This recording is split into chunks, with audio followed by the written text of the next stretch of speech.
Bonjour les enfants et bienvenue à nouveau dans Un enfant, une question. Aujourd'hui c'est Sarah qui va nous poser une question. Alors Sarah, je t'écoute. Coucou, je veux savoir pourquoi quand on dort à Neshama, elle remonte chez Hachem et quand on se lève, la Neshama, elle revient. Sarah, bravo, tu as posé une question essentielle, une question fondamentale, la question de notre Neshama. Mais pourquoi elle quitte notre corps et pourquoi elle revient? Elle joue à cache-cache ou quoi? Alors, je vais essayer de te répondre, Bezrat Hashem. Akadosh Baruch Hu a créé un monde merveilleux. Vous le savez, c'est dans la paracha Bereshit, la première paracha de toute la Torah. Hachem a créé le monde en 6 jours, et à la fin du 6e jour, il a créé l'homme. Mais il a créé surtout la Neshama.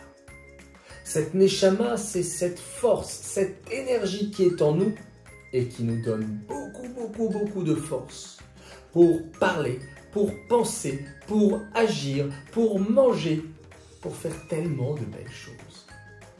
Il faut utiliser notre Neshama, il faut vivre avec notre Neshama en essayant de faire du mieux que l'on peut. À la fin de la journée, le corps est fatigué, mais la Neshama aussi. Et la Neshama décide donc de remonter chez Hachem. Puisque comme dans un portable, où le portable, au fur et à mesure de la journée, se décharge, il était à 100%, il arrive ensuite à 50%, puis 10%, 5%, oulala, il nous faut un chargeur.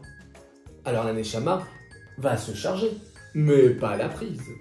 La Neshama va se charger et va se connecter directement chez Hachem. Alors là-bas, elle va avoir un 100% d'énergie, un 100% de force qu'Hachem va lui donner.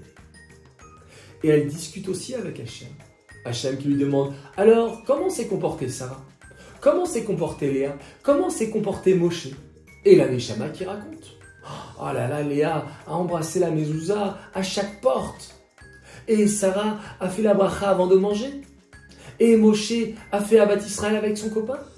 Et la Neshama, elle raconte tout ce qui s'est passé dans la journée. Mais elle raconte aussi les choses pas très bonnes qui se sont passées. Regarde, elle a fait la shonara. Regarde, elle a mangé et elle n'a pas fait la bracha. Regarde, elle a mal parlé. Et Hachem dit à la Neshama, écoute, c'est pas grave, les erreurs, ça peut arriver.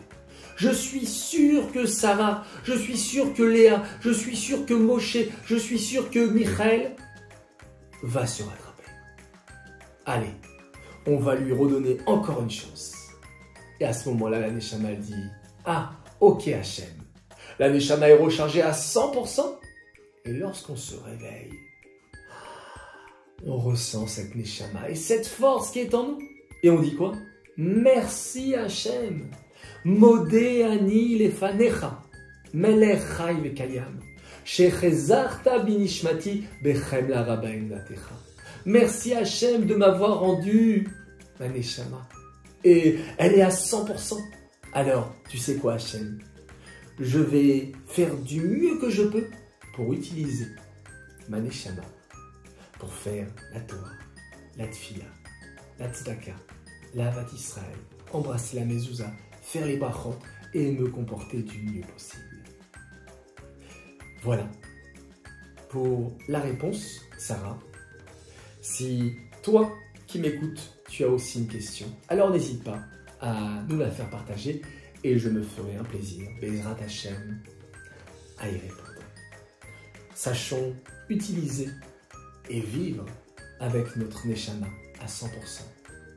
Nous sommes dans ce monde ici-bas pour faire plein de mitzvot, plein de bonté, plein de bonnes actions. Alors, à vous de jouer les enfants.